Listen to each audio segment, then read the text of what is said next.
ప్రభు క్రీస్తునాథునిచే మిక్కిలిగా ప్రేమించబడి ప్రియ సహోదరి సహోదరులారా,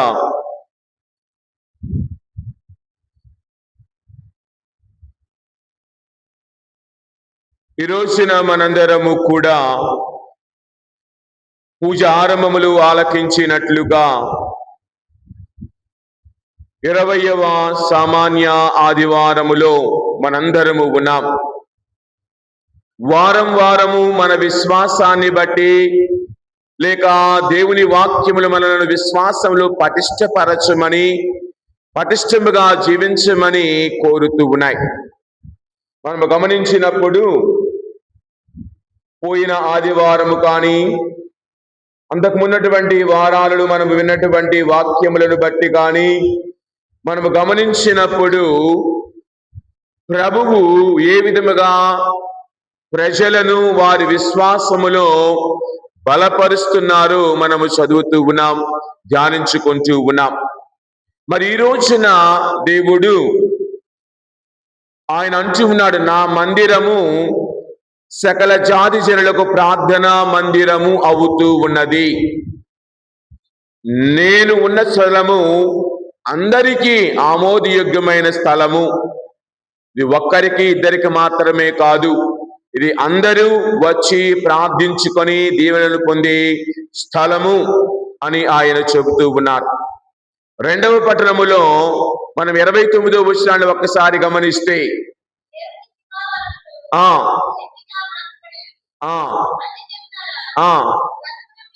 దేవుని కృపావరములు దేవుని కృపావరములు మరియు కామ ఎన్నిక మార్చబడినవి అనగా అవి ఒకరికి చెందినవి కాదు, అందరికీ, ఏదో యూదులకు మాత్రమే కాదు, వేరే వాళ్ళకు మాత్రమే కాదు, అన్యజనులందరికీ కూడా అవి చెందుతాయి. ఆయన విశ్వాసముతో ఆయన నమ్మకముతో ఉన్న వారందరికీ అవి చెందుతాయి అన్న మాటలను మనము చూస్తూ ఉన్నాం. ఈనాటి సువార్తలోనికి వచ్చినప్పుడు సువార్తలో ప్రభువు ఒక ప్రాంతాన్ని వదిలి మరొక ప్రాంతానికి వస్తూ ఉన్నారు. ఒక చోటును వదిలి మరొక చోటికి వస్తూ ఉన్నారు. ఆయన మనం గమనించినప్పుడు ప్రియ సహోదరి సహోదరులారా, అచ్చటి నుండి బయలుదేరి తూరు సీదోను ప్రాంతములకు వచ్చాడని మనము చూస్తూ ఉన్నాం. ఈ ప్రాంతంలో ప్రభు ఎందుకు వచ్చారని మనము ధ్యానించుకుంటే ప్రభు మనసులో ఏమున్నదో మనందరికీ తెలియదు. కానీ ఆయన ఆ ప్రాంతాన్ని వదిలి ఈ ప్రాంతానికి వచ్చాడు అన్నది మనము చూస్తూ ఉన్నాం. కావున మరి ఈ ప్రాంతంలో ఆయన ఏమి చేస్తూ ఉన్నారు? ఈ రోజున మనము గమనిస్తే కొద్దిగా లోతుగా ధ్యానించుకుంటే కానానీయ స్త్రీ యొక్క విశ్వాసము, ఆమె ఎంతో ఆయన గురించి విని ఆయన తనకు సహాయపడగలని నమ్మకముతో ప్రభు దగ్గరకు వచ్చింది. కానీ మామూలుగా ప్రభు మనము వాక్యాలలో కానీ బైబిల్ మొత్తం గమనిస్తే నూతన నిబంధనలో సువార్తలలో వచ్చిన వెంటనే నీకేమి కావాలని అడిగాడు. మరి ఈ రోజున ప్రభువు మౌనము వహించాడు. గమనించండి, అక్కడ ఆమె మిక్కిలి బాధపడుచు అంటున్నది. అప్పుడు 23వ వచనంలో ప్రభు ఏమంటూ ఉన్నారు, అక్కడ వాక్యము తెలియజేస్తూ ఉన్నది, ఒక్క మాట అయినను మాట్లాడలేదు, మౌనము వహించాడు. ఇదే ఎవరైనా మనతో మాట్లాడితే అవునో కాదో చేస్తామో చేయమని ఎక్స్పెక్ట్ చేస్తారు సహజంగా. కానీ మన అసలుకి ఏం మాట్లాడటం లేదు. వాళ్ళు ఎంత మాట్లాడుతూ ఉన్నా ఏం జరుగుతున్నది యువతల వ్యక్తి నుండి? అదే కదా బుద్ధుడు చెప్పేది. బుద్ధుడు చెప్తున్నది అదే కదా, మౌనము అన్నిటికీ సమాధానం. మరి ఈ రోజున ప్రభు మౌనము దేనికి సమాధానము? సువార్తల్లో గమనిస్తే వచ్చిన వెంటనే నీకేం కావాలని అడిగారు, నీకు నీకు సహాయపడాలని అడిగారు. మరి ఈ రోజున ఈ స్త్రీ వచ్చి, ఈ కనానీయ స్త్రీ వచ్చి, ప్రభు నాకు సహాయపడుము, నాకు సహాయపడుము అని అడుగుతూ ఉన్నది. అయినా కానీ ప్రభువు ఒక్క మాట కూడా మాట్లాడలేదని వాక్యము తెలియజేస్తూ ఉన్నది. అంటే మనము కూడా ఒక్కొక్కసారి దేవాలయములోనో వ్యక్తిగతముగానో ప్రార్థించినప్పుడు మనకు సమాధానము దొరకనప్పుడు నిరాశ చెందుతాం. అవతల వ్యక్తి మాట్లాడనప్పుడు, ఎందుకంటే యువతల వ్యక్తి మాట్లాడుతున్నప్పుడు అవతల నుంచి ఏదైనా సమాధానం రావాలి. సమాధానం రానప్పుడు మనం మాట్లాడి విసుగు చెంది ఇక వీడి ఇంతేలే, వీడు మనకేం చేయడని మామూలుగా వెళ్ళిపోతాం. కానీ ఈ స్త్రీ గమనించండి, వెళ్ళిపోలా, మౌనము వహించాడు కదా, ఏమీలే సహాయం చేయడేమోలే అని ఆవిడ అనుకోనలేదు. గమనించినప్పుడు ప్రియా సహోదరి సహోదరులారా, మనము గమనిస్తే ఆవిడ ప్రభువుని ఏ స్థితిలో కూడా విడిచిపెట్ట, ఎట్టి పరిస్థితిలో కూడా దేవునిని ఆమెడ విడిచిపెట్టలే. ఒకసారి ఒక యువకుడు ఒక గురువు దగ్గరకు వచ్చి, విశ్వాసము అంటే ఏమిటి, విశ్వాసము అంటే ఏమిటి అని అడిగాడు. మనం ఏం చెబుతాం? విశ్వాసం అంటే బైబిల్లో ఒక కొటేషను, ఇంకో కొటేషను చెప్తాం. ఆ గురువు గారు అన్నారు, విశ్వాసములో వి తీసే మొదటి అక్షరం, విశ్వాసములో ము తీసే ఇటు చివరి అక్షరం, మధ్యలో ఏం మిగిలింది? శ్వాస. మనము శ్వాస లేకుండా ఏ విధముగా జీవించలేమో, భక్తిలో విశ్వాసము లేకుండా, దేవుని మీద విశ్వాసము లేకుండా మనము జీవించలేము. నీకు శ్వాస ఎంత అవసరమో జీవితానికి, భక్తుడికి కూడా విశ్వాసము అంత అవసరము. విశ్వాసము కూడా శ్వాస లాంటిదే. విశ్వాసము లేనివాడు దేవుని ప్రార్థించలేడు. విశ్వాసము లేనివాడు, నమ్మకము లేనివాడు దేవుని దగ్గర ఉండలేడు. విశ్వాసము లేనివాడు ఎలాంటి వాడు దేవుని దగ్గర ఉండగలడు అంటే, కీర్తన 15వ కీర్తనలో 1వ వచనం దగ్గర మనము చూస్తూ ఉంటాం. 15వ కీర్తన 1వ వచనం నుండి మనం గమనిస్తే,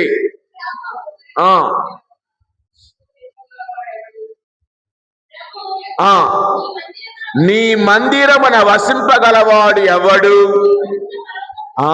నీ పవిత్ర పర్వతము మీద నిలవగలవాడు ఎవడు,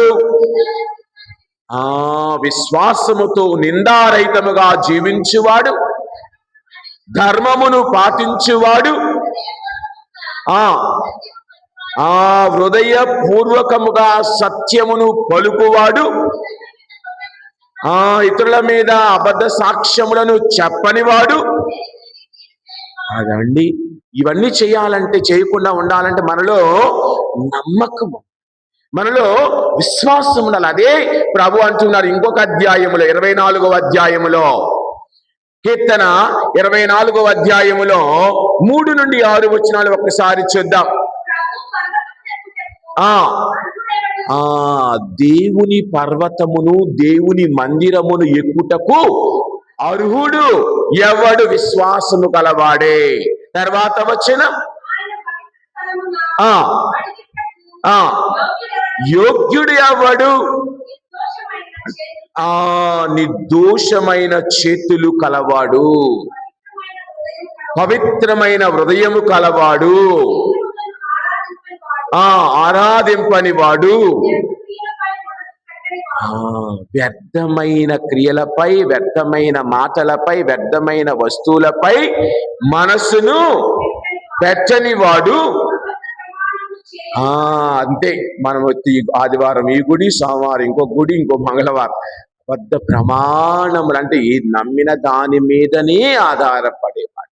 అందుకే 119వ కీర్తన 1వ వచనం దగ్గరికి వెళితే, నిర్దోషముగా జీవించుచు ధర్మశాస్త్రమును అనుసరించువారు ధన్యులు. తర్వాత వచ్చిన తల్లి, ప్రభు ఆజ్ఞలను పాటించుచు పూర్ణ హృదయముతో అతనిని పూజించువారు ధన్యులు. అందుకే యెషయా గ్రంథం 33వ అధ్యాయం 15-16 వచనాలలో 33వ అధ్యాయములో 15-16 వచనాలు ఒకసారి చూద్దాం. అదండి, నీతితో జీవించువాడు, సత్యమును చెప్పువాడు, సొమ్ము చేసుకొనని వాడు, అదండి, లంచములకు చెయ్యి చాచని వాడు. ఎంతమంది ఉన్నాం అలాగా? పైకి మాత్రం అదే అంటారు కదా, మాటలు కోటలు దాటితే అదే కదా, మన చేతిలో తడిపడకుండా పని జరగదు. చేతిలో తడిపడకుండా పని జరగదు. ప్యూనికి ఇచ్చాల్సింది ప్యూనికి ఇవ్వాలి, ఆఫీసర్కి ఇవ్వాల్సింది ఆఫీసర్కి ఇవ్వాలి కదా. ఈ రోజుల్లో గమనిస్తే ముఖ్యంగా నేటి సమాజములో లంచములు పుచ్చుకొనకుండా పని చేసేవారు బహు తక్కువ. రేర్ బ్రీడ్ అంటాం వీటిని కదా, రేర్ బ్రీడ్. జనతా గ్యారేజ్లో చెప్తాడు కదా, రేర్ మొక్కమ్మ, ఈ మొక్క చాలా అరుదైన మొక్క, ఈ మొక్కను చాలా జాగ్రత్తగా పెంచాలి కదా. నువ్వు రిటైర్డ్ అయిన తర్వాత నీ పిల్లలకి, తాత నువ్వేం చేశావంటే ఏం చెబుతావు? పలానా వ్యక్తి కుటుంబాన్ని డబ్బులు తీసుకొని నాశనం చేశాను అని చెబుతావా, లేక నేను నిజాయితీగా పని చేశాను అని చెబుతావా? ఈ రోజున నీ నిజాయితీ ఎక్కడా? నీ యొక్క జీవించే విధానములో నిజాయితీ ఎక్కడా? ఈ రోజులలో బహు తక్కువ. లేరు నేను అంటం లేదు, అవన్నీ రేర్ బ్రీడ్స్ అన్నమాట. అరుదుగా దొరికే వాళ్ళందరూ. ఒకప్పుడు ఎక్కువగా ఉండేవాళ్ళు, ఇప్పుడు అరుదైపోయారు. కావున ఒక్కసారి ఆలోచిద్దాం. సీటు కావాలంటే లంచం, ఇంకోటి కావాలంటే లంచం, ఇంకోటి కావాలంటే లంచం. కావున ఒక్కసారి ఆలోచన. తర్వాత వచ్చిన తల్లి, హత్య చెయ్యువానితో పొత్తు లేనివాడు. మన పొత్తులన్నీ అలాంటి వాళ్ళతోనే ఉంటాయి. తర్వాత వచ్చిన దుష్కార్యముల చెంతకు పోనివాడు, అదండి, ఉన్నత స్థలములో దేవుని దగ్గర చక్కగా అతడు జీవించును. కొండ మీద దుర్గమునందు వలె భద్రముగా అతడు జీవించును అన్న మాటలు ఇక్కడ మనము చూస్తూ ఉన్నాం. కావున నీతితో, నిజాయితీతో, నిబద్ధతతో జీవించాలని ప్రభు, అది మనకు విశ్వాసముంటేనే సాధ్యము. ఈ రోజున ఇవన్నీ చదువుతూ ఉన్నాము కదా, అందుకే నిర్గమకాండములో 23వ అధ్యాయములో 8వ వచనం ఒక్కసారి చూద్దాం.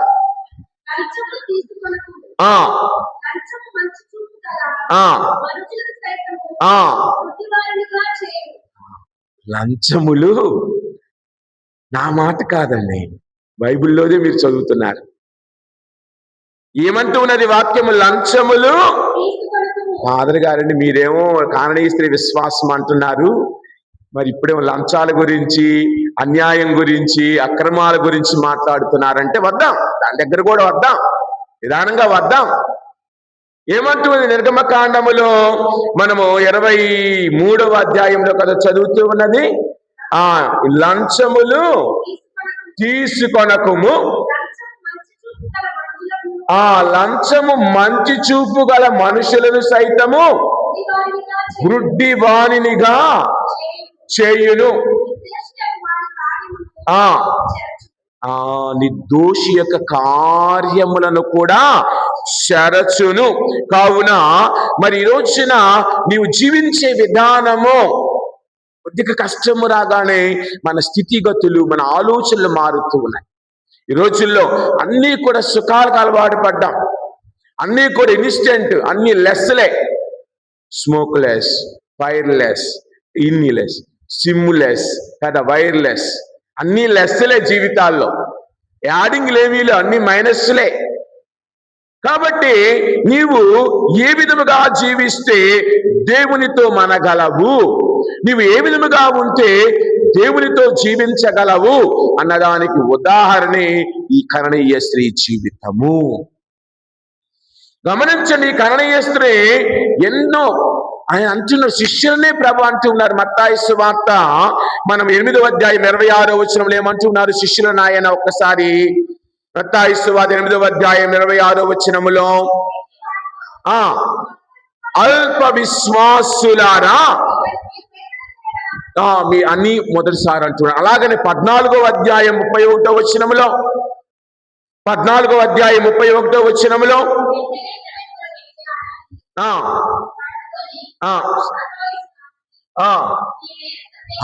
అల్ప విశ్వాసి నీవేలా సందేహించావు. అలాగని 16వ అధ్యాయం 8వ వచనములో,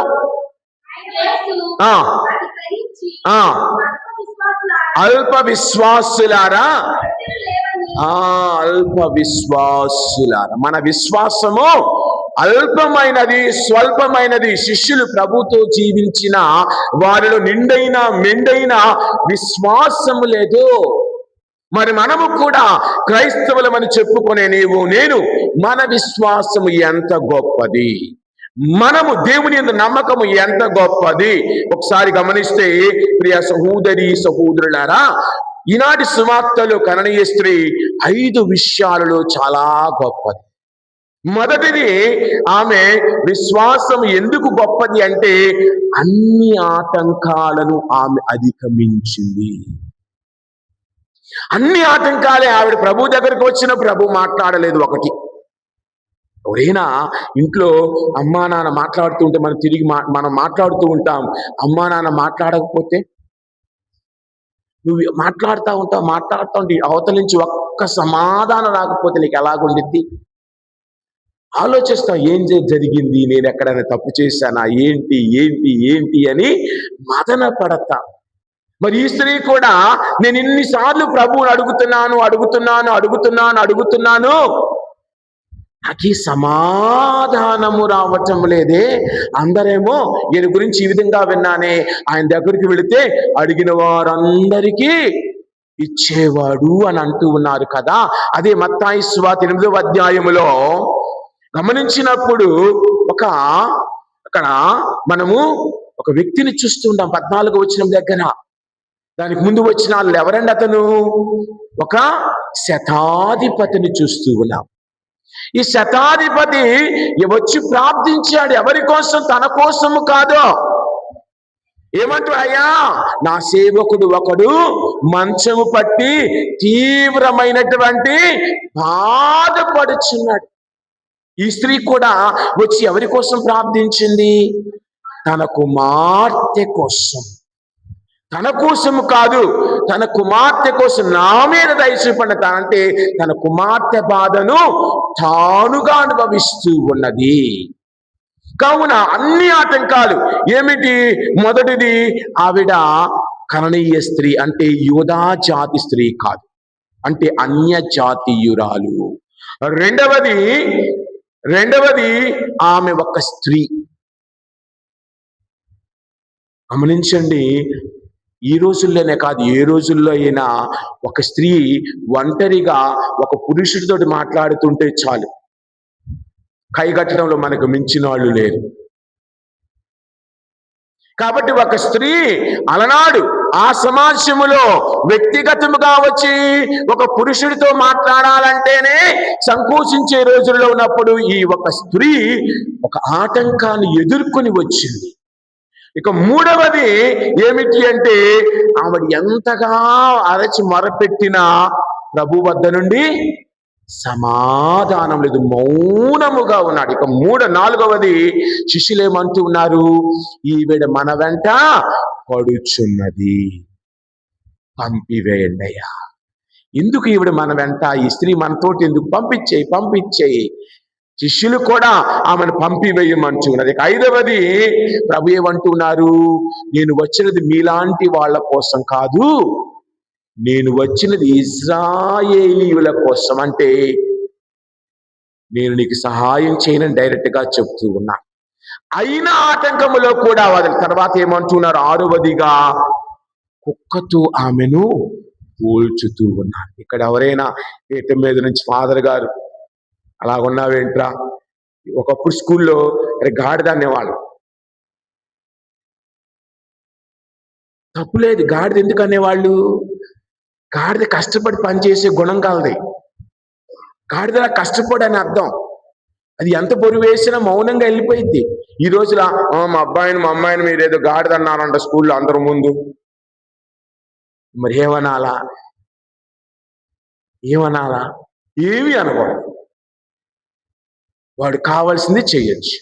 ఈ రోజుల్లో మాట అంటే మమ్మల్ని అంటే మీరు మాట అనేదే, మీరంతా మీ బతికంతా, అసలు మీరంతా 5 సంవత్సరాలు వెళ్ళిపోతారు, మీరు మమ్మల్ని అనేది, మా గురించే మీరు మాట్లాడేది, మా గురించి మీకేం తెలుసు? మా తాతలు నేతులు తాగారు, మీరు వాళ్ళ మా మూతులు మీరు వాసన చూడండి అనే రకాలం మనందరం. మా గుడి అండి, ఇది మాదండి ప్రతి దానికి గురువుల మీద ఒంటి కాలి మీద దూకే రోజుల్లో మనం. గురువులంతా చులకనైపోయారు. అడిగేవాళ్ళు లేడు, మాట్లాడేవాడు లేడు, ఆయన తరపు నిలబడేవాడు లేడు. ఈ రోజున ఆ స్త్రీ తరపున మాట్లాడేవారు కానీ, ఆ స్త్రీ తరపున అడిగేవారు కానీ ఎవరు లేరు అక్కడ. ఆ స్త్రీ అన్ని ఆటంకాలలో కూడా ఆవిడ ప్రభువు మీద నమ్మకాన్ని కోల్పోయింది. ఇదిగో ఈ వ్యక్తి అన్నిటికంటే ఆటంకాల కంటే గొప్పవాడు, ఈయన ఆటంకాలను తొలగిస్తాడు అన్న నమ్మకము ఆ స్త్రీలో ఉన్నది. మనలో కూడా అనారోగ్యము కానీ, ఆర్థిక స్థితులు కానీ, ఎదురైన ఆర్థిక పరిస్థితులు తారుమారైనప్పుడు మనం మొట్టమొదటిగా మానుకునేది దేవాలయం. ఇంట్లోకి బంధువులు వచ్చారంటే మానుకునేది దేవాలయం. ఇంట్లో పిల్లలకు బాగాలేదంటే మానుకునేది దేవాలయం. నిన్న ఎంతమంది వచ్చాం దేవాలయానికి? నిన్న అప్పు పండుగని మనం అన్నాం, కంపల్సరీగా రావాలి అని. ఎంతమంది వస్తూ ఉన్నాం? గమనించండి ఒక్కసారి. ఇదిగో మనము గమనించినప్పుడు ఎన్ని ఆటంకాలు వచ్చిన గమనించిన అబ్రహాము జీవితంలో 75 సంవత్సరాల ప్రాయంలో దేవుడు అంటూ ఉన్నాడు, నీకు ఒక సంతానమనిస్తానంటూ ఉన్నాడు. 100వ సంవత్సరం వరకు పిల్లలే లేరు, అంటే 25 సంవత్సరాలు, అంటే ఒక జూబ్లీ సంవత్సరం. 25 సంవత్సరాలు ఎదురు చూశాడు అబ్రహాము, కానీ విశ్వాసములో నిలబడ్డాడు. అదే కదా 4వ అధ్యాయం 18వ వచనములో, మనం రోమీలకు వ్రాసిన లేఖలో 4వ అధ్యాయం 18వ వచనంలో ఒకసారి చూస్తూ ఉంటాం.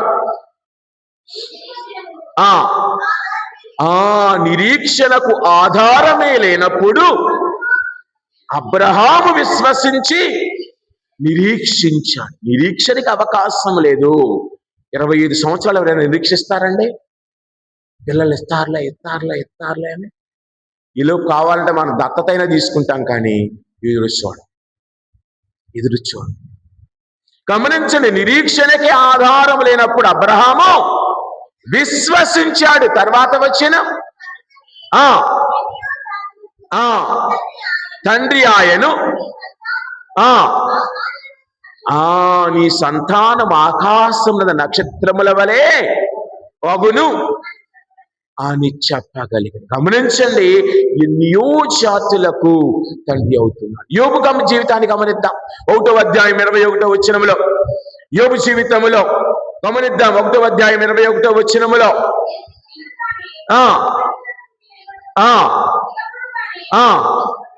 గమనించండి, యోబు అన్నీ కోల్పోయాడు. 7 పిల్లలు చనిపోయారు.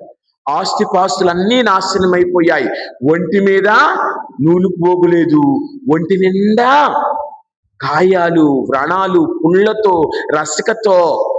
ఊరేనా చిన్న పుండు ఉంటేనే ఈ రోజుల్లో పుండు తగ్గే వరకు మీ అమ్మాయిని బడికి పంపించొద్దండి, పక్క పిల్లలకు పోయి గజ్జి వచ్చిద్దాం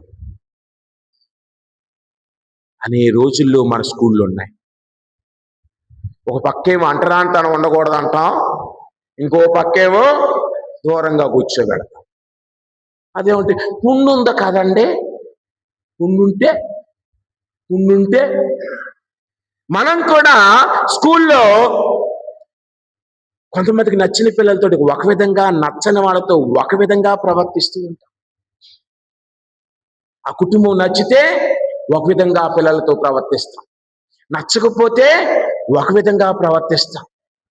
అది గురువులైనా కావచ్చు, కన్యాస్త్రీలైనా కావచ్చు, అందరూ పేరుకే మేము యేసు ప్రభు పెట్టాలి, యేసు ప్రభు నమ్ముకున్నాం.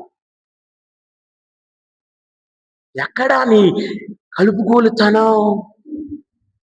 ఈ రోజున ఈ స్త్రీని నువ్వు వెళ్ళిపో అని శిష్యులు అంటూ ఉన్నా, ఈ స్త్రీ మాత్రము ప్రభువు నుండి వెళ్ళలేదు.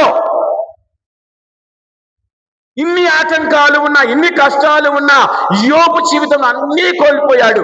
భార్య కూడా చివరికి తిట్టేసింది, దేవుణ్ణి శపించి చచ్చిపో, ఎందుకు ఈ జీవితం, ఎందుకు ఈ జీవితం అంటూ ఉంది.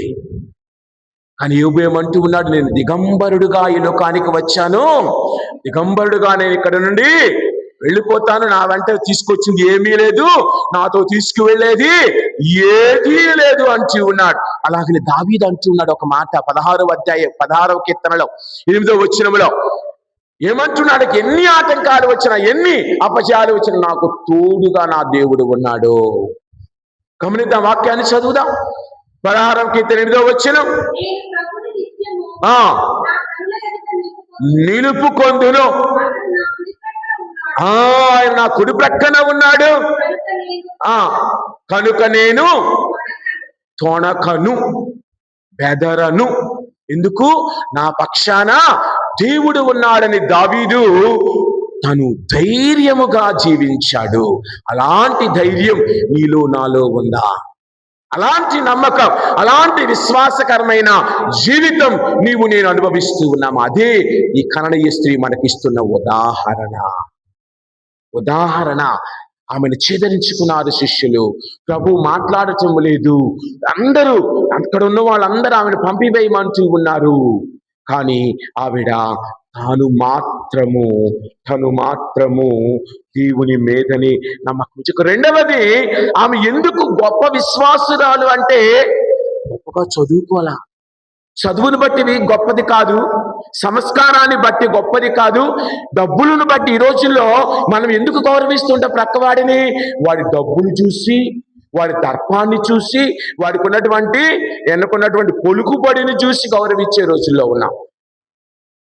అలా మామూలుగా అయితే అసలు పట్టించుకో. కానీ వాడికున్న పరపతిని బట్టి, ఈ స్త్రీకి పరపతి లేదు, ఏమీ లేదు. కానీ ఆవిడ విశ్వాసం ఎందుకు గొప్పది అంటే, తన సమస్య కంటే పరిష్కరించేవాడే గొప్పవాడని నమ్మింది. తాను వచ్చిన వ్యక్తి తప్పకుండా నాకు సహాయపడతాడని ఆ స్త్రీ నమ్మింది. ఇక మూడవది, ఆమె విశ్వాసం ఎందుకు గొప్పది అంటే, ఆమె ప్రార్థనకు సమాధానము ఆలస్యమైంది కదా.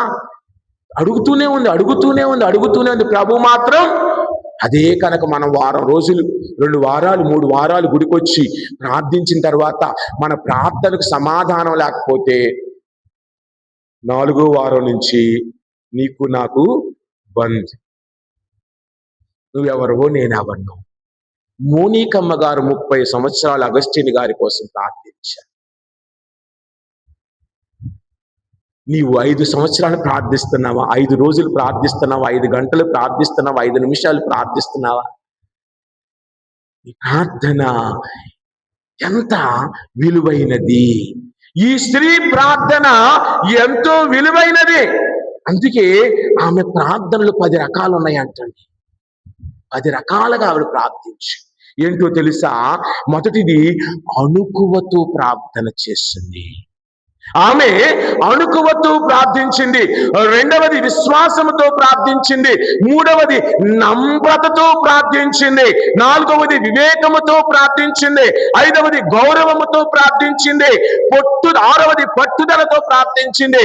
ఏడవది, నమ్మకముతో ప్రార్థించింది. ఎనిమిదవది, క్రమముగా ప్రార్థించింది. 9వది, దయతో ప్రార్థించింది. 10వది, వదలకుండా ప్రార్థించింది. నీ ప్రార్థన ఇందులో ఒకటైనా ఉందా? నమ్రత కలిగి ప్రార్థిస్తున్నావా? అణుకువ కలిగి ప్రార్థిస్తున్నావా? విశ్వాసముతో ప్రార్థిస్తున్నావా? వివేకముతో ప్రార్థిస్తున్నావా? పట్టుదలతో ప్రార్థిస్తున్నావా? దేవుని నమ్మకముతో ప్రార్థిస్తున్నావా? ఎలాగ నీవు ప్రార్థిస్తూ ఉన్నావు నేటి సమాజంలో? బైబిల్లో ఇద్దరు ముగ్గురు వ్యక్తులు గమనించినట్లయితే హన్నా 1వ సమూయేలు రాసిన గ్రంథములో 10వ అధ్యాయం 10వ వచనం 11వ వచనంలో ఆమె తన అవసరము కోసం దేవుని దగ్గర కన్నీరు మున్నీరుగా ప్రార్థించింది. నమ్మకముతో ప్రార్థించింది, విశ్వాసముతో ప్రార్థించింది.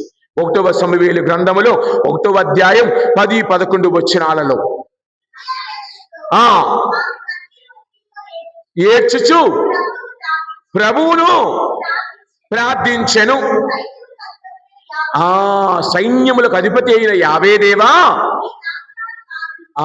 ఈ దాసురాలి బాధను ఆలకించుము చూడయ్యా అని ప్రార్థించింది. ఇక రెండవ వ్యక్తి యెషయా గ్రంథం 38వ అధ్యాయం 2 నుండి 5 వచనాలలో హిజ్కియా రాజు జ్వరముతో జబ్బుతో మంచము పడ్డప్పుడు గోడ వైపుకు తిరిగి కన్నీటితో ప్రార్థించాడు. హిజ్కియా రాజు యెషయా గ్రంథం 38వ అధ్యాయములో 2వ వచనం దగ్గర నుంచి చూద్దాం. గోడ వైపునకు ముఖము తిప్పి ప్రభు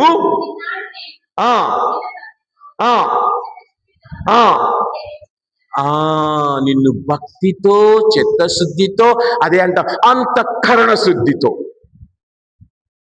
నీ మీదే ఆధారపడ్డాను, ఏ గుడికి వెళ్ళలేదు, ఏ పాస్టర్ గారి దగ్గరికి వెళ్ళలేదు, ఎవరు వచ్చి నా మీద చేతులు ప్రార్థించలేదు, నీవే నా శరణ్యము అని అడుగుతున్నాను కదా, మరి నాకెందుకయ్యా నీవు స్వస్థతనియ్యవు అని అడగగానే 15 సంవత్సరాలు గ్రాంట్ చేశాడు వయస్సు. నీవు ప్రార్థించే విధానం ఏ విధముగా ఉన్నది, నీ విశ్వాసం ఏ విధముగా ఉన్నది. ఇక మొదటి రాజుల దినచర్యల గ్రంథములో 4వ అధ్యాయం 10వ వచనం దగ్గరికి వెళితే మొదటి రాజులు దినచర్యలు 4వ అధ్యాయం 10వ వచనంలో ఈయన పేరు చాలా జాగ్రత్తగా చదువుదాం. యాబేనమ్మా యాబేసా అమ్మా, నేను అడిగిన ఆయన పేరు చదవమన్నా ముందు. ఏమండి, ఏ పేరమ్మా? యాబేసు ఏ విధముగా తల్లి ఏ విధముగా కన్నదట? తీవ్రమైన ప్రసవ వేదనతో కన్నదంట ఆ బిడ్డని. అందుకు ఆయనకి ఏం పేరు పెట్టారు? యాబేసు అని పేరు పెట్టారు. ఈ యాబేసు చిన్న ప్రార్థన చేశాడండి. బైబిల్ గ్రంథం అది చిన్న ప్రార్థన యాబేసు చేశాడు. అయ్యా, నేను తల్లి గర్భంలోనే తీవ్ర వేదనతో ఈ లోకానికి వచ్చాను, కావున నా పేరు యాబేసు. ఏమని ప్రార్థిస్తూ ఉన్నాడు ఇక్కడ ఆయన 4వ వచనములో, 10వ వచనములో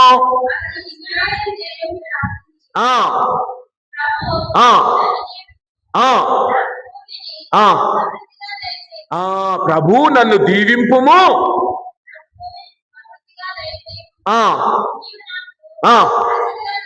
అమ్మా నాకు బాసటగా ఉండుము,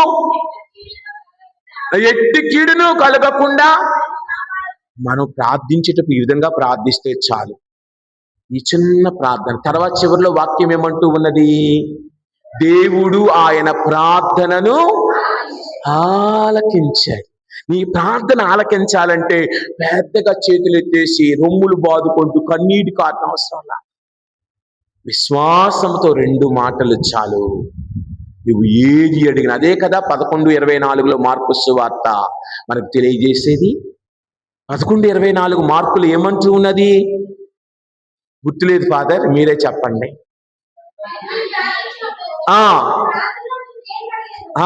కనుక నీవు ప్రార్థించినప్పుడు ప్రార్థనలు నువ్వు దేవుని ఏమి అడిగినను దాన్ని నీవు తప్పక పొందుదువు. అదండి విశ్వాసము. ఆ స్త్రీ కలిగినది అదే విశ్వాసము. కాబట్టి ప్రియ సహోదరి సహోదరులారా, ఈ రోజున మరి నీవు నేను కూడా నేర్చుకుంటున్నది ఇదే.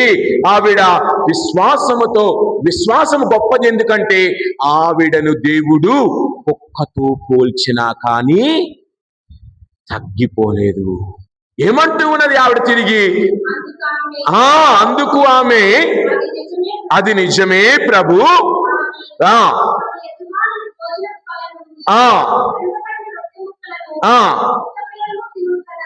అంటే 2 రకాలైన కుక్కలండి. వీధి కుక్కతో పోల్చలేదు. ఇంటిలో ఉండే ఈ రోజుల్లో మనుషుల కంటే కుక్కలకే. ఒకప్పుడు కుక్కలు ఇంటి బయట ఉండే, అంటే ద్వారం దగ్గర కట్టేసేవాళ్ళం. తర్వాత ఇంట్లోకి వచ్చినాయి, ఇప్పుడు బెడ్రూమ్లో కూడా వస్తున్నాయి. మనమేమో బయట పడుకుంటున్నా వాటికి ఏసీ వేస్తాం. కుక్కలకి ఇచ్చే విలువ మనుషులకి ఇవ్వటం లేదండి ఈ రోజుల ఇళ్లలో. ముసలి అమ్మా నాన్న, వయసులు పైబడిన అమ్మా నాన్న, లేకపోతే అనారోగ్యంతో ఉన్నటువంటి పెద్దలు ఇంట్లో ఉంటే వాళ్ళకంటే ఈ కుక్కకి ముద్దలు కలిపి నోట్లో పెట్టినారు. కుక్క నోట్లో ముసలోడికి అన్నం పెట్టడం చేత కాదు. కుక్కలకి చూడట్లేదా మీరు? టీవీ యాప్ల్లో వస్తుంటాయి కదా, మొత్తగా దానికి స్నానేసి, స్నానం చేయించి, బొట్టు పెట్టి అన్నీ చేసి, దానికి మన దీపారాధన చేసి, ఏంటి ఎట్టి వెళుతుంది మన సమాజం? మనిషికి నిన్ను జన్మనిచ్చిన, నీకు ప్రాణాన్ని ఇచ్చిన తల్లిదండ్రులకేమో తిండి లేదు, ఈ కుక్కలకు మాత్రం వ్యాక్సిన్ ఉంది. ఈ కుక్కలకి సరైన సమయానికి డాక్టర్ దగ్గరికి వెళ్ళాలి, సరైన సమయానికి దీనికి మళ్ళీ ట్రిమ్మింగ్కి వెళ్ళాలి, హెయిర్ కటింగ్కి వెళ్ళాలి. గమనించండి ఎటు వెళుతూ ఉండే మన సమాజము. కానీ ఈ స్త్రీ అంటూ ఉన్నదయ్యా, యజమానుని పెంపుడు కుక్క బల్ల కిందే ఉంటుంది కదా, అతను ఏదైనా ముక్క కిందకేస్తే తినాలని నేను నీ బల్ల కింద ఉన్నటువంటి కుక్క పిల్లతో సమానమని ఆ స్త్రీ తనను తాను తగ్గించుకుంది. ఆ తగ్గింపే నీలో నాలో ఉన్నా. ఆ తగ్గింపు స్వభావం నీవు నేను కలిగి ఉన్నామా?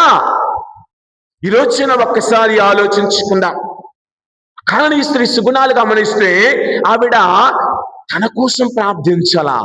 తన కుమార్తె కోసం ప్రార్థించింది. మరి నీ ప్రార్థన ఎవరి కోసం ఈ రోజున? గమనించండి, ఆవిడ పట్టుదల కలిగి ప్రార్థించింది, దేవుని మీద ఆధారపడి ప్రార్థించింది, దేవుని యందు స్తుతించింది, విశ్వాసము కలిగి జీవించింది. ఇలాంటి సుగుణాలు కలిగినది ఈ స్త్రీ. అందుకే ఈ స్త్రీ గురించి ప్రత్యేకముగా దేవుడు ఈ వాక్యాన్ని ఈ రోజున మన ముందు ఉంచి మనము కూడా అలాగ జీవించమని కోరుతూ ఉన్నా. కావునని ప్రియ సహోదరి సహోదరులారా, మనం గమనించినప్పుడు మనం చూసినట్లయితే దేవునితో నడిచే ప్రతి బిడ్డ దీవించబడతాడు విశ్వాసముతో, నమ్మకముతో. అదే కదా దేవుడి రోజు మనందరినీ కోరుకునేది. మనందరం దేవునితో నడవాలి, దేవుని దగ్గర ఉండాలి, దేవునిని అడగాలి. ఆయన దగ్గరకు వచ్చిన ప్రతి ఒక్కరిని ఆయన దీవించాడు. మరి ఈ రోజున ఈ స్త్రీని విశ్వాసాన్ని మనకు చూపడటానికి నీ విశ్వాసం కూడా ఒక్కొక్కసారి ఈమె మాదిరిగానే ఉంటూ ఉందా? నీవు నిజంగానే నిక్కచ్చితో నీవు చక్కగా ప్రార్థిస్తున్నావు, మంచిదే. నీ ప్రార్థనలో విశ్వాసం అనేది మంచిదే. ఆలస్యం అవుతూ ఉన్నది, ఆలస్యములో నీవు దేవుని దగ్గరకు వస్తూ ఉన్నావా? ఆలస్యమైంది కదా అని మానుకోకుండా ఆలస్యములో కూడా దేవునితో నీవు నడుస్తున్నావా? ఒక్కసారి ఆయన మనందరినీ కూడా, అందుకే 1 కొరింథీయులకు రాసిన లేఖ 9వ అధ్యాయం 22వ వచనం ఒక్కసారి చూద్దాం. 9వ అధ్యాయం 22వ వచనం,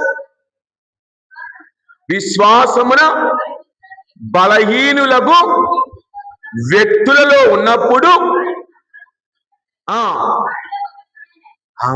అదండి పౌలు గారు అంటూ ఉన్నారు, విశ్వాసములో బలహీనులుగా ఉన్నారు కదా, వారితో నేను ఉండి వారి వలె నేను జీవించి వారి విశ్వాసాన్ని నేను పెంచాను కదా.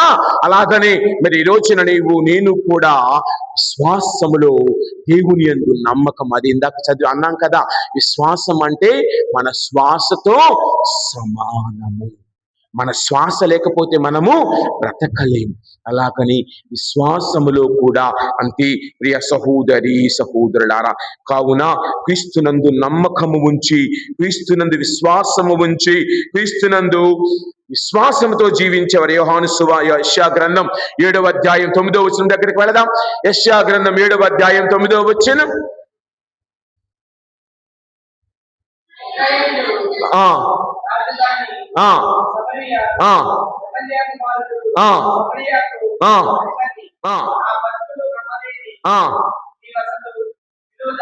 ఏంటంట?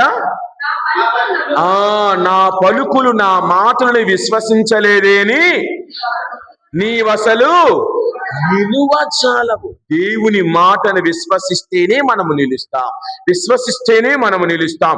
అందుకే అంటున్నాడు హబక్కూకు గ్రంథంలో 2వ అధ్యాయంలో 4వ వచనం దగ్గరికి వెళ్ళినప్పుడు, 2వ అధ్యాయం 4వ వచనం, హబక్కూకు గ్రంథంలో 2వ అధ్యాయం 4వ వచనం, దుష్టులు కొనసాగరు కానీ నీతిమంతులు భక్తి విశ్వాసముల వలన జీవిస్తారు. నీతిమంతులు భక్తి విశ్వాసము వలన జీవిస్తారు.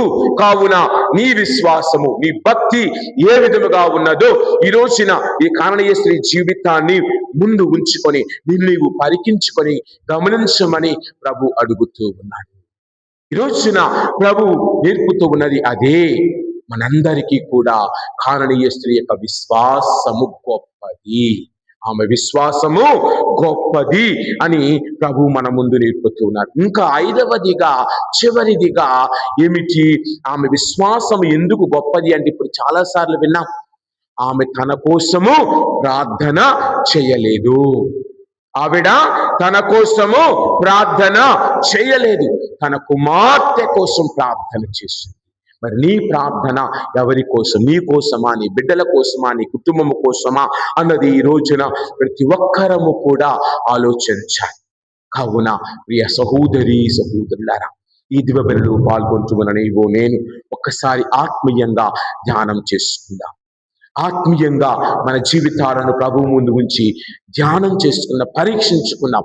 కారణీయ స్త్రీ విశ్వాసమును బట్టి ఏ విధముగా ఎదిగిందో చివరికి ఆయన ఏమంటున్నారు ప్రభు ఆమెతో 28వ వచనములో, అమ్మా నీ విశ్వాసము మెచ్చదగినది, నీ కోరిక నెరవేరును అంటూ ఉన్నారు. నీ విశ్వాసము మెచ్చదగినది. అదే కదా మత్తయి సువార్త 8వ అధ్యాయం 14వ వచనంలో ప్రభు ఆ యొక్క శతాధిపతితో ఏమంటూ ఉన్నాడు? ఇశ్రాయేలు అందరి ముందు నిలబడి, ఎంతటి గొప్ప విశ్వాసిని నేను చూడలేదు ఇశ్రాయేలీలలో.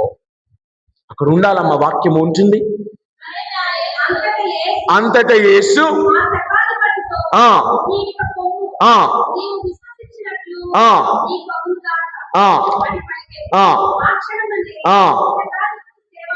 దానికి ముందు వచ్చిన వాళ్ళు ఎక్కడో ఉంటుంది. ఇశ్రాయేలు ప్రజలలో ఇంతటి విశ్వాసిని నేను చూడలేదు. అలాగే ఇక్కడ ఆమెతో ఏమంటున్నాడమ్మా, నీ విశ్వాసము మెచ్చదగినది. నీ కష్టములో కూడా నీవు తిరస్కరణకు గురి అయినప్పుడు కూడా నీవు నన్ను విడువలేదు. నీ కష్టాలలో, నీ బాధలలో, నీ యొక్క ఇక్కట్లలో, నీ సమస్యలలో, నీ ఆటంకాలలో నన్ను విడువలేదు. కాబట్టి విడువక ఎడబాయక ఆయనను ఆశ్రయించే వారిని ఆయన ఆశీర్వదిస్తారు. మరి నీవు నేను కూడా ఈ రోజున నేర్చుకోవలసినది ఈ స్త్రీ లాంటి విశ్వాసము, ఈ స్త్రీ లాంటి నమ్మకం నీకు నాకు ఉన్నదా ప్రభు నందు? కాబట్టి వాక్యాలు ఆలకించాం. వాక్యాలను బట్టి దేవుని ముందు ఉన్న నీవు నేను ఈ రోజున ఒక్కసారి గమనిద్దాం. ఇదిగో మనం అనేక సార్లు మనం ఒక్కసారి గమనిస్తే 39వ అధ్యాయం ఆదికాండములో 39వ అధ్యాయములో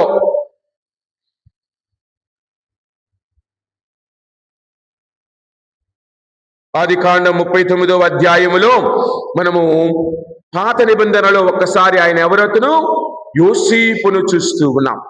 ఈ యోసేపు జీవితాన్ని గమనిస్తే ఎలాగ జీవించాడు? అతని అన్నదమ్ములే అతనిని చంపాలని ఇంటి నుండి బయటకు తోసివేశారు. 39వ అధ్యాయం 21వ వచనములో, అమ్మా ఉండెను అయినను, చూడండి, అతడు బానిసగా వెళ్ళాడు, కారాగారంలోనికి వెళ్ళాడు చేయని తప్పుకి. అయినా కాని దేవుని యొక్క తోడు అతనికి తోడుగా ఉన్నది. కావున ఇన్ని ఆటంకాలు వచ్చిన యోసేపు మాత్రము దేవుని మీద నమ్మకాన్ని, విశ్వాసాన్ని కోల్పోలేదు. మరి నీవు నేను ఏమి నేర్చుకుంటూ ఉన్నావు? మనము కూడా ఇలాంటి విశ్వాసం, ఈ భక్తుల లాంటి విశ్వాసం మనము కూడా మన జీవితంలో ఉంచుకుని నడవాలని ప్రభు కోరుతూ ఉండగా, మరి ఈ రోజున ఈ సమయంలో ఇక్కడ చేరిన నీవు నేను ప్రతి ఒక్కరం ఆత్మీయంగా ఆ ప్రభువుని దీవించమని, ఆశీర్వదించమని, ఆ ప్రభు మందిరాన్ని ఎక్కి యోగ్యమైన మనసు, యోగ్యమైన విశ్వాసం మనకు దయచేయమని ఈ దేవబలిలో మనందరము కూడా ప్రార్థన చేసుకుందాం. అందరం ఆ దేవ